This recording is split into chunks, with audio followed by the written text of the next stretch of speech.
વિદ્યાર્થી મિત્રો, હવે નવું પ્રકરણ આપણે જોઈએ. પ્રકરણ 7, સજીવોમાં નિયંત્રણ અને સંકલન. બરાબર. પહેલો પ્રશ્ન આપણે જોઈએ કે હલનચલન એટલે શું, તેના હેતુઓ શું અને તેના ઉદાહરણ આપો. બરાબર. તો હલનચલન કોને કહેવાય? તો સજીવોની સ્થિતિમાં થતો ફેરફાર, ગમે તે ફેરફાર હોઈ શકે. તો સજીવોમાં થતા સ્થિતિમાં થતા ફેરફારને આપણે હલનચલન તરીકે ઓળખવામાં આવે છે.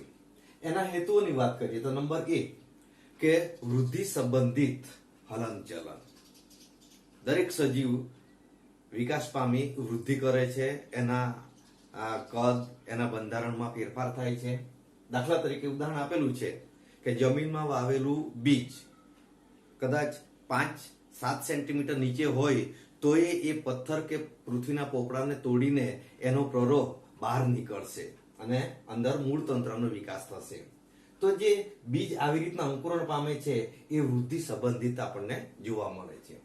નંબર 2, આપણે વાત કરીએ પ્રાણીઓની વાત કરીએ તો આપણે દોડીએ છીએ, રમીએ છીએ કે ચાવીએ છીએ. બરાબર. એ વૃદ્ધિ સાથે સંકળાયેલું નથી, સંબંધિત નથી.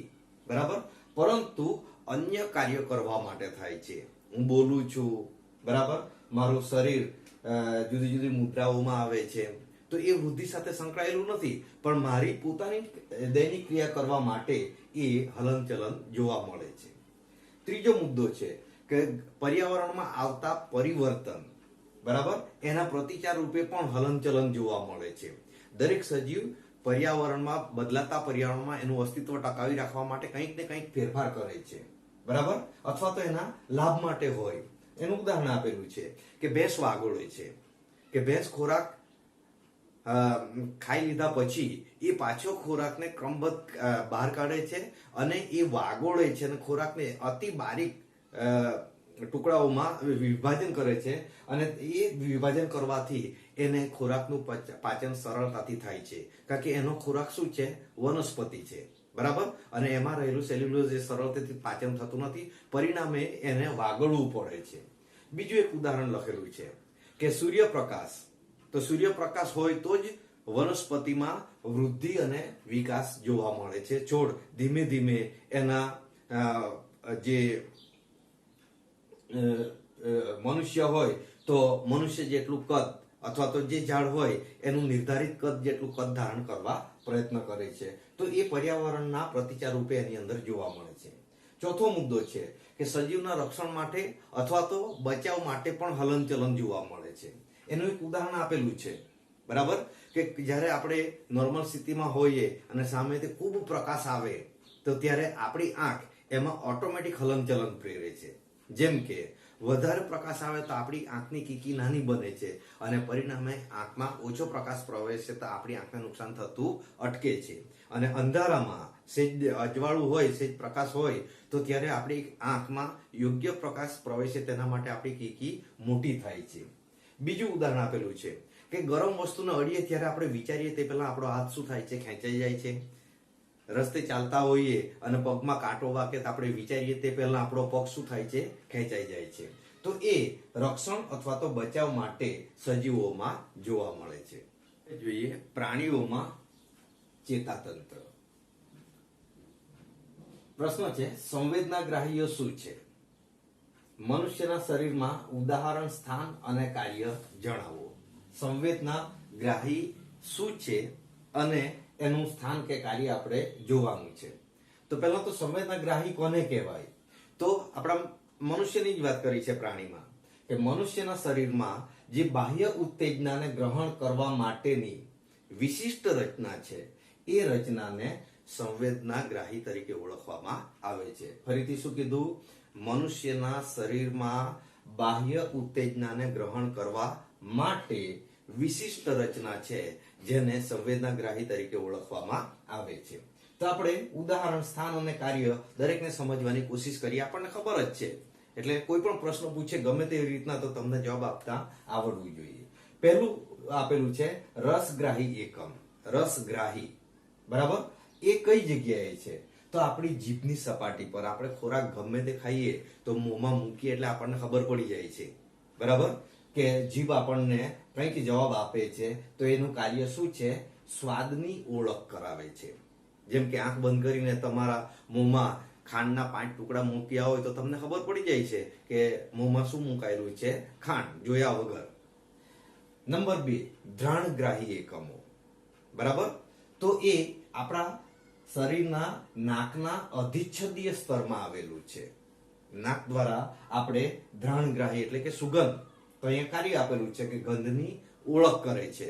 ખરાબ વાસ આવે છે કે સારી વાસ આવે છે, બરાબર, એની ઓળખ આ ના દ્વારા જોવા મળે છે.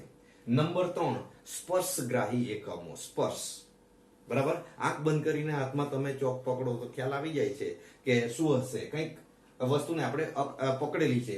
તો એનું સ્થાન કોણ નક્કી કરે છે? ત્વચામાં, બરાબર, ચામડી. તો એનું કાર્ય શું છે? સ્પર્શની ઓળખ કરે છે. બરાબર. પછીનું આપેલું છે દ્રષ્ટિગ્રાહી એકમ. તો દ્રષ્ટિ એટલે ખ્યાલ આવી જાય છે તમને, બરાબર. તો એનું સ્થાન ક્યાં છે? આંખમાં. અને આંખનું કાર્ય શું છે? દ્રષ્ટિની ઓળખ કરવાનું કે આપણે કઈ વસ્તુ જોઈ છે. અને છેલ્લું ધ્વનિગ્રાહી એકમો. ધ્વનિ એટલે અવાજ, બરાબર. તો આપણા મનુષ્યમાં અંતઃકરણ એટલે કે કાન છે. એક કાનમાં જ્યારે અવાજ જાય છે ત્યારે એ આપણને અવાજની ઓળખ કરી આપે છે, બરાબર. તો આ પ્રમાણે સંવેદનાગ્રાહી એટલે શું અને તેના કયા કયા એકમો છે, દરેકનું આપણા શરીરમાં સ્થાન ક્યાં છે અને એ સ્થાનમાં રહેલા દરેકનું કાર્ય શું છે તેની સમજૂતી આપણે મેળવી. મિત્રો, હવે આપણા શરીરમાં સંદેશો સ્પર્શ કેવી રીતે વહન પામે છે તે જોઈએ.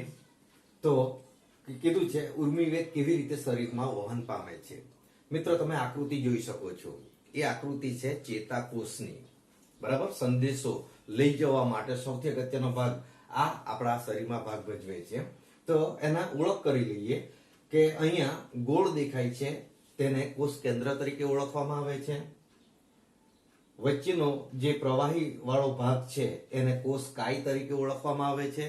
અને 2 તંતુ છે કે આ ટોચના ભાગ છે એને શિખાતંતુ અને આ લાંબી લાકડી જેવી છે એને આપણે અક્ષતંતુ, અને એના છેવાડાના 2 ભાગ છે એને ચેતાંતર તરીકે ઓળખવામાં આવે છે. તો આપણે દરેકની રચના કેવી રીતે સંદેશો ઉર્મિવેગ આગળ વધે છે તે આપણે જોઈએ. તો પહેલી વાત કીધી છે કે શરીરમાં ઉર્મિવેગ પ્રસરવા માટે 3 અગત્યના કામ કરે છે: ચેતાકોષ, ચેતાતંતુ અને ચેતોપાગમ. તો આ ચેતાકોષની રચના છે. ચેતાતંતુમાં અક્ષતંતુ અને શિખાતંતુ આવશે. ચેતોપાગમ એટલે આ કોષ અને એના પછીનો કોષ વચ્ચે અહીંયા થોડીક ગેપ જોવા મળે છે, એને ચેતોપાગમ તરીકે ઓળખવામાં આવે છે. તો જ્યારે સંવેદી અંગો ચેતાકોષનો જે શિખાતંતુની ટોચ પર એનું સંવેદનાનું ગ્રહણ કરે છે. દાખલા તરીકે આપણે આંખ બંધ કરીએ છતાં કોઈક વસ્તુ આપણને કોઈ પણ જગ્યાએ અડે તો આપણને ખ્યાલ આવી જાય છે કે આપણને કોઈક વસ્તુ અડી છે. તો એ સંવેદી અંગો છે. ચામડી, ત્વચા એ આપણું સંવેદનાગ્રાહી અંગ છે, બરાબર. તો એ ચેતાકોષનું જે શિખાતંતુ છે એના દ્વારા એ સંવેદનાનું ગ્રહણ કરે છે. ગ્રહણ કર્યા પછી શિખાતંતુના અગ્ર છેડે એટલે કે આ ટોચના ભાગે ઉત્તેજનાની માહિતી મેળવાય છે. કેવી છે, કેવા પ્રકારની છે, ઠંડુ છે, ગરમ છે, બીજી વસ્તુ છે, કોઈ ત્રીજી વસ્તુ છે, તો એ માહિતી શિખાતંતુ દ્વારા મેળવવામાં આવે છે. અહીં આ વખતે રાસાયણિક ક્રિયા દ્વારા એનું ઉર્મિવેગમાં રૂપાંતર થાય છે. ઉર્મિવેગ એટલે વિદ્યુત સંકેત ઉત્પન્ન થાય છે રાસાયણિક ક્રિયા દ્વારા. અને એ ઉર્મિવેગ અથવા તો એ વિદ્યુત ઉર્જા શિખાતંતુથી ચેતાકોષકાય, બરાબર, ચેતાકોષકાય એટલે વચ્ચેનો ભાગ સુધી વહન પામે છે. ક્રમબદ્ધ સ્ટેપ આપેલા છે. તો ચેતાકોષકાયમાંથી એ ચેતાક્ષ અને અંતે ચેતાંતો સુધી પહોંચે છે. એટલે એ સંદેશો ઉર્મિવેગે છેવટે ક્યાં સુધી પહોંચે છે? ચેતાંત સુધી પહોંચે છે, બરાબર. હવે પહોંચ્યા પછી શું થાય છે? તો ચેતાકોષમાંથી ચેતાક્ષ અને અંતે ચેતાંતો સુધી પહોંચ્યા પછી એની ક્રમિક ગોઠવણીમાં, એટલે આના પછી આ જ આકૃતિ બેઠી અહીંથી શરૂ થાય છે, એટલે કે એના શિખાતંતુ અહીંયા જોડાય છે. તો ગોઠવણીમાં એક કોષના અક્ષતંતુ બીજા કોષના શિખાતંતુ વચ્ચે સૂક્ષ્મ અવકાશને ચેતોપાગમ તરીકે અહીંયા શબ્દ લખેલો હતો, એને ઓળખવામાં આવે છે. એટલે કે આ અક્ષતંતુ અને આના પછીના કોષનું કોણ આવશે? શિખાતંતુ. બરાબર? તો એની વચ્ચે થોડી ગેપ જોવા મળે છે, જેને આપણે ચેતોપાગમ તરીકે ઓળખવામાં આવે છે. જ્યારે ઉર્મિવેગનો આ સંદેશો ચેતાંતો સુધી પહોંચે ત્યારે ચેતા રસાયણ મુક્ત થાય છે. એટલે અહીં સુધી સંદેશો પહોંચે ત્યારે એમાંથી ચેતા રસાયણ મુક્ત થાય છે, અને એ ચેતા રસાયણ એના પછીના કોષનો, આના પછીનો જે કોષ છે એનો કોણ લાગુ પડે છે? શિખાતંતુ.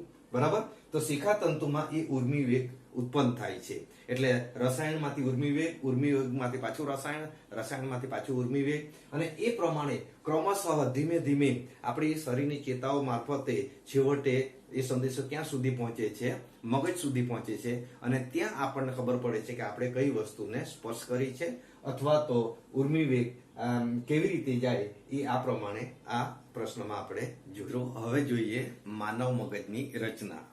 મિત્રો, આકૃતિ દોરી નથી, આકૃતિ તમારે ચોપડીમાં જોઈ લેવાની, એના ભાગોનું નામ નિર્દેશન આપેલું છે. તો માનવ મગજના મુખ્ય 3 ભાગો છે. કે માનવ ખોપડીમાં રક્ષાયેલું માનવ મગજ, કે જે સામાન્ય રીતે 1.5 કિલોગ્રામની આજુબાજુ એનું વજન હોય છે. તો એના મુખ્ય 3 ભાગો છે: અગ્ર મગજ, મધ્ય મગજ અને પશ્વ મગજ. તો અગ્ર મગજ શું છે, તેનું કાર્ય શું છે તે આપણે જોઈએ. તો બૃહદ મસ્તિષ્ક એટલે કે મગજનો બહારનો ભાગ, ઉપરનો ભાગ ધરાવતો અને એ વિચારવાનો ભાગ એમાં હોય છે. વિવિધ ગ્રાહી એકમોમાંથી સંવેદના મેળવવાનો વિસ્તાર પણ એમાં જ હોય છે. એટલે આપણે જે સ્પર્શ દ્વારા જે સંવેદનાઓ છે, કે કાન દ્વારા જે સાંભળીએ સંવેદનાઓ છે, એ પહોંચાડવાનું, વિવિધ એકમોમાંથી સંવેદના મેળવવાનો વિસ્તાર પણ આ જ ભાગમાં આવેલો છે. તેમની અંદર શ્રવણ એટલે કે સાંભળવું, ઘ્રાણ એટલે સૂંઘવું, દ્રષ્ટિ એટલે આંખ, એના અલગ અલગ કેન્દ્રો આવેલા હોય છે. બરાબર? અને એ પ્રમાણે એનું સંકલન જોવા મળે છે. સહનિયમન માટેના સ્વતંત્ર ક્ષેત્રો અને સંવેદનાનું એની અંદર અર્થઘટન થાય છે. બરાબર? અર્થઘટન થયા બાદ જે પ્રતિચારનો નિર્ણય લેવાય છે, બરાબર, કે શું એના પ્રતિચાર રૂપે શું કરવું. દાખલા તરીકે આપણે ચાલતા હોય, પગમાં કાંટો વાગે, તરત જ આપણો સંદેશો પહોંચી જાય છે, અને સંદેશો આપણે વિચારીએ તે પહેલા આપણો પગ ઉચકાઈ જાય છે. એટલે એ શું છે? પ્રતિચાર છે.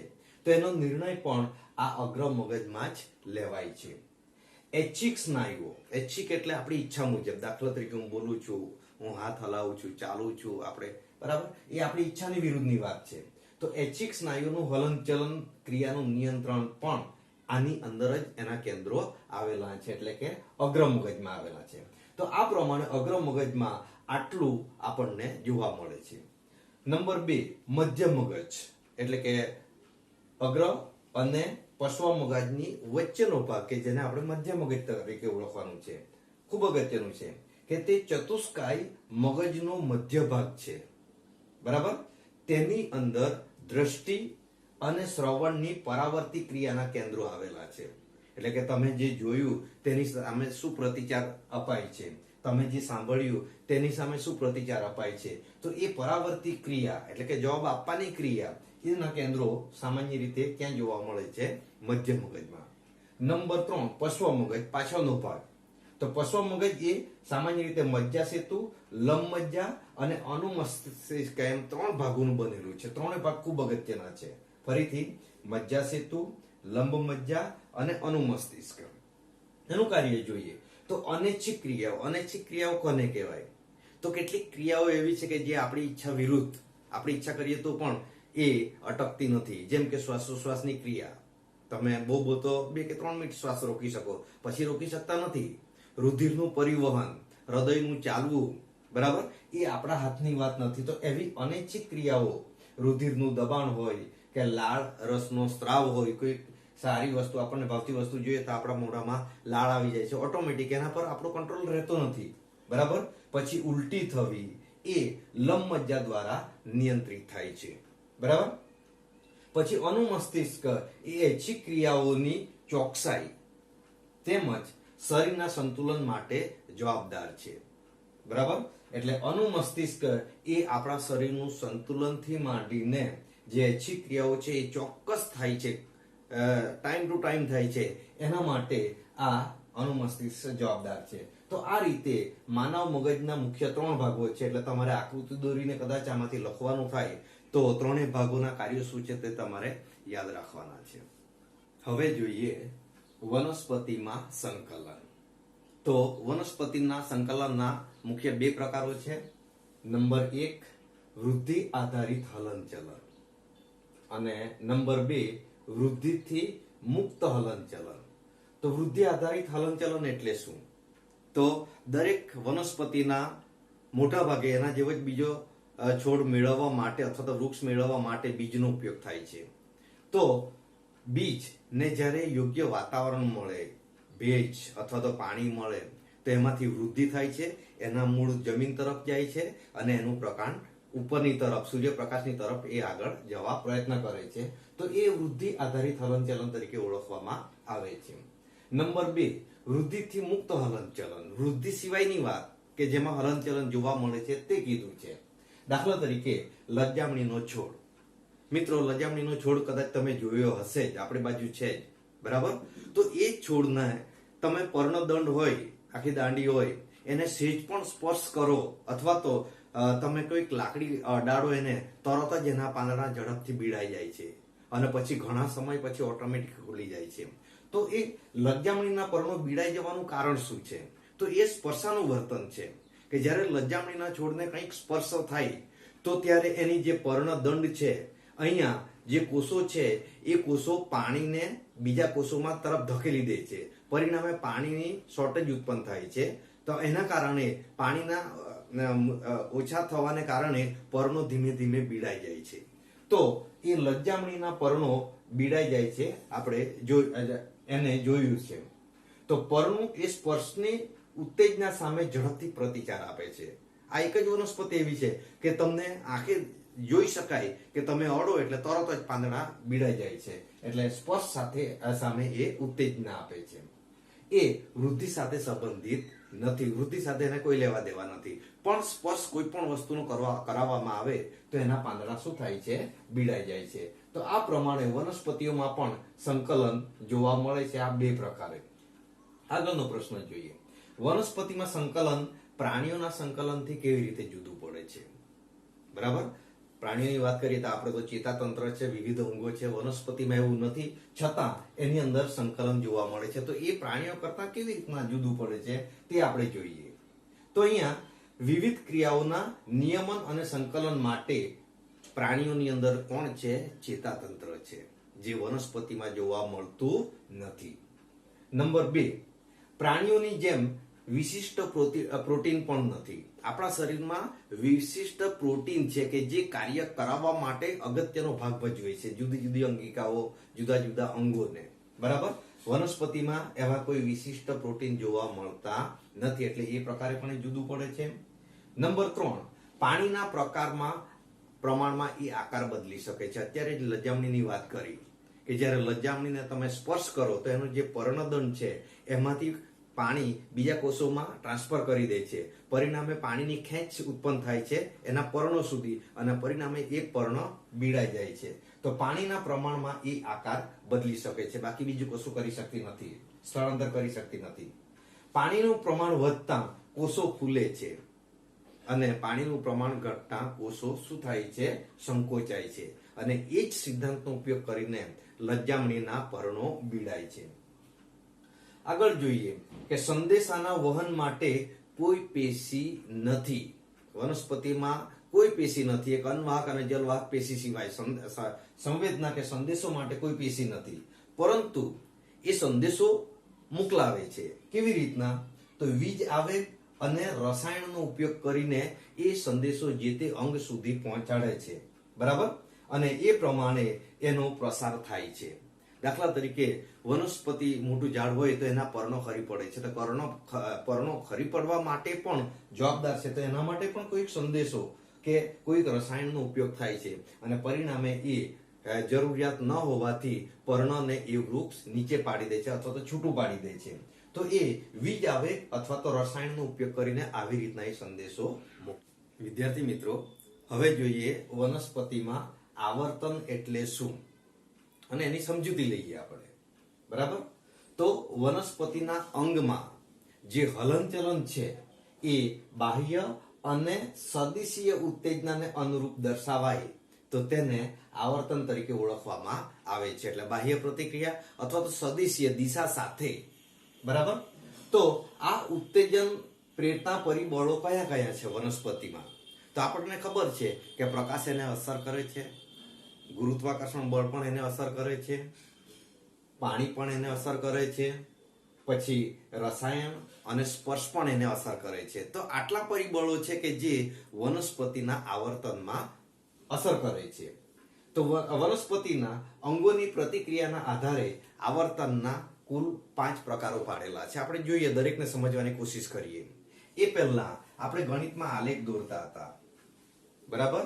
વાય અક્ષ પર ઉપરની તરફ આપણે ધન સંખ્યા લેતા હતા અને નીચેની તરફ કઈ સંખ્યા લેતા હતા? આપણે ઋણ, બરાબર. આનો ઉપયોગ કરીને વનસ્પતિમાં જોવાનું છે. માનો કે આ કોઈ છોડ છે, આ ટોચનો ભાગ છે અને આ જમીનની અંદર મૂળ છે, એ પ્રમાણે સમજવાનું છે. ચલો, તો પહેલો નંબર જોઈએ કે પ્રકાશાવર્તન, કે જેનું અંગ્રેજી નામ છે ફોટોટ્રોપિઝમ. તો પ્રકાશાવર્તન એટલે શું? તો પ્રકાશના પ્રતિચાર રૂપે વનસ્પતિમાં થતા હલનચલનને પ્રકાશાવર્તન તરીકે ઓળખવામાં આવે છે. ફરીથી શું કીધું? પ્રકાશના પ્રતિક્રિયા રૂપે વનસ્પતિમાં થતા હલનચલનને પ્રકાશાવર્તન તરીકે ઓળખવામાં આવે છે. દાખલા તરીકે સૂર્યપ્રકાશની હાજરીમાં સૂર્યનો પ્રરોહ ભાગ છે, આ ઉપરનો ટોચનો ભાગ છે, એ આગળ વધે છે, ઉપરની તરફ જાય છે, માટે એ કયું આવર્તન કહેવાશે? ધન આવર્તન. જ્યારે મૂળ કઈ તરફ જાય છે? જમીનમાં નીચેની તરફ, માટે એ કયું આવર્તન કહેવાશે? ઋણ આવર્તન, બરાબર. નંબર 2, ભૂ આવર્તન. ભૂ એટલે જમીન, બરાબર. તો ગુરુત્વાકર્ષણ બળની અહીંયા વાત કરી છે કે જેને જીઓટ્રોપિઝમ તરીકે ઓળખવામાં આવે છે. જીઓ એટલે પૃથ્વી, બરાબર. તો ભૂ આવર્તન એટલે શું? તો ગુરુત્વાકર્ષણ બળની પ્રતિક્રિયા રૂપે વનસ્પતિમાં જોવા મળતા હલનચલનને ભૂ આવર્તન તરીકે ઓળખવામાં આવે છે. મિત્રો, શબ્દ બધા કોમન છે, ધ્યાન રાખજો, એમ જ આવડી જવું જોઈએ તમને. દાખલા તરીકે એનું પણ ઉદાહરણ જોઈએ કે વૃક્ષ છે, એ વૃક્ષના મૂળ કઈ તરફ છે? જમીનમાં નીચેની તરફ, અને ગુરુત્વાકર્ષણ બળની દિશા પણ કઈ તરફ છે? નીચેની તરફ. મતલબ કે આ વખતે ભૂ આવર્તનમાં જે મૂળ છે એ ધન આવર્તન થાય છે, બરાબર. કારણ કે એ જ દિશામાં થાય છે, બરાબર. જે દિશામાં ગુરુત્વાકર્ષણ છે તે દિશામાં મૂળ આગળ વધે છે. જ્યારે પ્રકાંડ કઈ તરફ છે? ઉપરની તરફ, કે જે ગુરુત્વાકર્ષણ બળની વિરુદ્ધ દિશામાં છે, માટે એને ઋણ આવર્તન તરીકે લેવામાં આવે છે. નંબર 3, જલાવર્તન અથવા તો હાઇડ્રોટ્રોપિઝમ તરીકે ઓળખવામાં આવે છે. તો જલ એટલે શું? પાણી. જેને પાણી અસર કરે, એટલે કે પાણીની પ્રતિક્રિયા રૂપે જે વનસ્પતિમાં હલનચલન જોવા મળે એને જલાવર્તન તરીકે ઓળખવામાં આવે છે. ચોથો મુદ્દો છે રસાયણનું વર્તન અથવા તો કેમોટ્રોપિઝમ. રસાયણ, બરાબર. તો રસાયણની પ્રતિક્રિયા રૂપે વનસ્પતિમાં જોવા મળતા હલનચલનને રસાયણ વર્તન તરીકે ઓળખવામાં આવે છે. દાખલા તરીકે તમે જાસૂદ અથવા તો ધતુરાનું ફૂલ જોયું હશે, બરાબર. તો એના પર જ્યારે પરાગાસન પર પરાગરજ પડે તો એ પરાગનલિકાનું નિર્માણ થાય છે અને એ પરાગનલિકા પરાગવાહિની મારફતે નીચેની તરફ અંડક છે તે તરફ વિકાસ પામે છે. બીજી કોઈ દિશામાં વિકાસ નથી પામતું, બરાબર. અને અંડકને ફલિત કરે તો એમાંથી બીજ અને ફળ બનવાની શરૂઆત થાય છે, બરાબર. તો એ કોના લીધે થાય છે? રસાયણના લીધે. પાંચમો મુદ્દો સ્પર્શાવર્તન, થિગ્મોટ્રોપિઝમ. કે કેટલીક વનસ્પતિમાં આપણે ઉદાહરણ જોઈ ગયા લજામણીનું, કે કેટલીક વનસ્પતિ સ્પર્શ પ્રત્યે સંવેદના અનુભવે છે. તો સ્પર્શના કારણે જે અથવા તો સ્પર્શની પ્રતિક્રિયા રૂપે વનસ્પતિમાં જે હલનચલનની ક્રિયા જોવા મળે એને સ્પર્શાનું વર્તન તરીકે અથવા તો થિગ્મોટ્રોપિઝમ તરીકે ઓળખવામાં આવે છે. જેમ કે લજામણીના છોડને અડતા એના પર્ણો તરત જ શું થાય છે? બીડાઈ જાય છે. તો આ પ્રમાણે આવર્તન એટલે શું, એના માટે કયા કયા પરિબળો છે તે જોયા, અને એના કેટલા પ્રકારો છે તે જોયા, અને દરેકની દિશા જોઈ, બરાબર. તો આ પ્રમાણે આ પ્રશ્ન તમને યાદ રહેવો જોઈએ.